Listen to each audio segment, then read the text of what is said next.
హరిపాదం అడుగున గంగ కలి పాపం తను కడగంగ హరిపాదం అడుగున గంగ కలి పాపం తను కడగంగ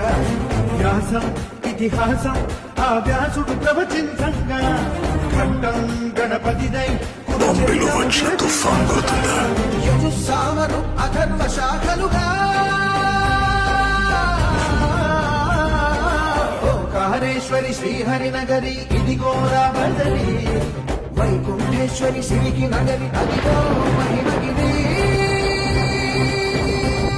ఈ కొండపై పాకండగా ఆ విష్ణు పాదమే వెలసి వేదాలనే విభజించిన శ్రీ వ్యాసపీఠమై విలిసి